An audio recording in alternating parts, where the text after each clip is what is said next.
നമസ്കാരം. എല്ലാ NTV പ്രേക്ഷകർക്കും നിങ്ങളുടെ ഇന്ന് എന്ന പ്രോഗ്രാമിലേക്ക് സുസ്വാഗതം. ഇന്ന് 2025 ഏപ്രിൽ മാസം 1-ാം തീയതി 1200-ാം ആണ്ട് മീനമാസം 18-ാം തീയതി ചൊവ്വാഴ്ച. ഇന്ന് ചൊവ്വാഴ്ചയാണ്. ഇന്നത്തെ ഉദയനക്ഷത്രം ഭരണി നക്ഷത്രമാണ്. ഇപ്പോൾ ജ്യോതിഷശാസ്ത്രപ്രകാരം ഭരണി നക്ഷത്രം ശുഭനക്ഷത്രങ്ങളിൽ പെടുന്നതല്ല, ഊൺനാളുകളിൽ പെടുന്നതല്ല ഭരണി. അപ്പോൾ ഇന്നത്തെ നക്ഷത്രം അത്ര കണ്ട് ശുഭനക്ഷത്രമല്ല. അതുപോലെ ഇന്നത്തെ ദിവസം ചൊവ്വാഴ്ചയാണ്. ചൊവ്വ പൊതുവെ ശുഭഗ്രഹം അല്ല, അതുകൊണ്ട് ഇന്ന് ശുഭദിനവുമല്ല, ശുഭനക്ഷത്രവുമല്ല. അതുകൊണ്ട് ഇന്ന് ചെയ്യുന്ന ഓരോ ശുഭകാര്യങ്ങളും വളരെ ശ്രദ്ധിച്ചായിരിക്കണം. പലതരത്തിലുള്ള തടസ്സഭാവങ്ങൾ ഉണ്ടാകാൻ ഇടവരുന്ന ദിവസമാണ് ഇന്ന്. പ്രത്യേകിച്ച് ശത്രുത കൂടുതലുണ്ടാകുന്ന ദിവസമാണ്. ചൊവ്വ ശത്രുഗ്രഹം ആയതുകൊണ്ട് അസൂയാലുക്കളും ശത്രുക്കളും വർദ്ധിക്കും. അപ്പോൾ നമ്മൾ ഓരോ കാര്യങ്ങൾ ചെയ്യുമ്പോഴും ശത്രുക്കളുടെ എണ്ണം കൂടാനിടവരും. പലതരത്തിലുള്ള അസ്വസ്ഥതകൾ ഉണ്ടാകാനിടവരും. അതുകൊണ്ട് വളരെ ശ്രദ്ധയോടുകൂടി വേണം ഓരോ കാര്യങ്ങളിലും ഇടപെടാൻ. ഇന്ന് ബർത്ത്ഡേ വന്നിട്ടുള്ളവർ, അതായത് മീനമാസത്തിലെ ഭരണി നക്ഷത്രം ബർത്ത്ഡേ ആയിട്ട് വന്നിട്ടുള്ളവർക്ക് ഒരു വർഷത്തെ ഫലത്തെയാണ് ബർത്ത്ഡേ കൊണ്ട് ഉദ്ദേശിക്കുന്നത്, വാർഷിക ഫലത്തെയാണ് ചിന്തിക്കുന്നത്. അപ്പോൾ നമ്മളൊരു വർഷത്തെ ഫലത്തെ ചിന്തിക്കുമ്പോൾ വളരെ ഗുണപ്രദമായ ഒരു വർഷമല്ല നിങ്ങൾക്കെന്നറിയുക. ഇപ്പോൾ ബർത്ത്ഡേ വന്നിട്ടുള്ളവർക്ക് വാർഷിക ഫലത്തെ ചിന്തിക്കുമ്പോൾ ഈ ഒരു വർഷം നിങ്ങൾക്ക് അത്ര കണ്ട് സന്തോഷപ്രദമല്ല. കാരണം ചൊവ്വാഴ്ചയും ആയിട്ട് വന്നിരിക്കുകയാണ്. ചൊവ്വ അഗ്നികാരകനാണ്.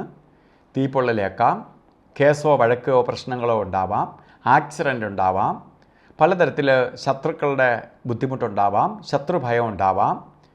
അതുകൊണ്ട് വളരെ ശ്രദ്ധയോടുകൂടി പോവേണ്ട ഒരു വർഷക്കാലമാണ് നിങ്ങൾക്കെന്നറിയുക.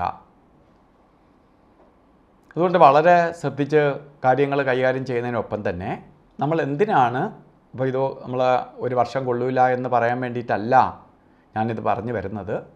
നമ്മൾ ഇതിൽ നിന്ന് എങ്ങനെ അതിജീവിക്കാൻ എന്ത് ചെയ്യാം എന്നതറിയാൻ വേണ്ടിയിട്ടാണ് നിങ്ങളോട് സംസാരിക്കുന്നത്. അപ്പോൾ ഇന്ന് ബർത്ത്ഡേ വന്നിട്ടുള്ള ഭരണി നക്ഷത്രക്കാർ, മീനമാസത്തിലെ ഭരണി നക്ഷത്രക്കാർ ശരിക്കും ചൊവ്വയെ പ്രീതിപ്പെടുത്താൻ വേണ്ടി മുരുക ക്ഷേത്രത്തിലെ ചൊവ്വാഴ്ച ദിവസങ്ങളിൽ ഭസ്മാഭിഷേകം, പഞ്ചാമൃത അഭിഷേകം, അർച്ചന ഇവ നടത്തുന്ന ഒരു വർഷ കാലവും. അതുപോലെ അഗ്നിഭയമൊന്നും ഉണ്ടാവാതിരിക്കാനും തീപ്പൊള്ളലൊന്നും വരുന്നതിനൊപ്പം തന്നെ മറ്റ് ആക്സിഡൻ്റ് ഒന്നും ഉണ്ടാവാതിരിക്കാനുമായിട്ട് ശിവക്ഷേത്രത്തിൽ മൃത്യുഞ്ജയ ഹോമവും ജലധാരിയും നടത്തണം ഈ ഒരു വർഷക്കാലവും പക്കപ്പിറന്നാൾ തോറും. ഒരു ദോഷപരിഹാരത്തിനായി എന്ത് ചെയ്യണം? ഈ അസുഖങ്ങളോ അപകടങ്ങളോ വരാതിരിക്കാൻ മൃത്യുഞ്ജയ യന്ത്രവും ശ്രീമുരുക യന്ത്രവുമായി ചേർത്ത് ദേഹരക്ഷ ധരിക്കണം. ഇതൊക്കെ ചെയ്തു പോകുമ്പോൾ ദോഷത്തിൽ നിന്ന് നമുക്ക് അതിജീവിച്ച് പോകാൻ സാധിക്കും. അപ്പോൾ ഇന്നത്തെ ദിവസം നല്ലതല്ല. എന്നാലും നമ്മൾ ഓരോ കാര്യത്തിന് ഇറങ്ങുമ്പോഴും രാവുകാല സമയം നോക്കി യാത്ര തിരിക്കുന്നത് നന്നായിരിക്കും. സാധാരണയായിട്ട് 3 മണി മുതൽ 4:30 മണി വരെയാണ് രാവുകാല സമയം എന്ന് കലണ്ടറിൽ രേഖപ്പെടുത്തിയിട്ടുണ്ടെങ്കിലും 3 മണിക്കല്ല രാവുകാലം തുടങ്ങുന്നത്. 3 മണി 30 മിനിറ്റ് തൊട്ട് 5 മണി 1 മിനിറ്റ് വരെ ആണ് രാവുകാല സമയം. അപ്പോൾ ഓരോ ശുഭകാര്യത്തിന് തിരിയുമ്പോഴും രാവുകാല സമയം നോക്കി യാത്ര തിരിക്കുന്നത് നന്നായിരിക്കും. അതേപോലെ തന്നെ നമുക്ക് ഈ ദിവസം ചെയ്തു കൂടാൻ പാടില്ലാത്ത 2 സമയങ്ങളാണ് യമകണ്ഠകാല സമയവും ഗുളികകാല സമയവും.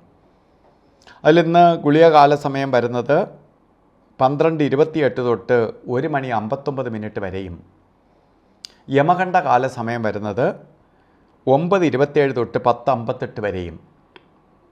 ഈ സമയം ഒരു ശുഭകാര്യങ്ങൾക്കും എടുക്കാതിരിക്കുക. അതുപോലെ ഇന്നും അഭിജിത്ത് മുഹൂർത്തമുണ്ട്. അഭിജിത്ത് എന്ന് പറയുന്നത് എന്തൊക്കെ കഷ്ടതയുണ്ടെങ്കിലും അതിനെയെല്ലാം മാറ്റി നിർത്തി പ്രകാശം തരുന്ന സമയമാണ് അഭിജിത്ത് മുഹൂർത്ത സമയം. 12:04 തൊട്ട് 12:52 വരെ ആണ് 48 മിനിറ്റ് നേരമാണ് അഭിജിത്ത് മുഹൂർത്ത സമയം.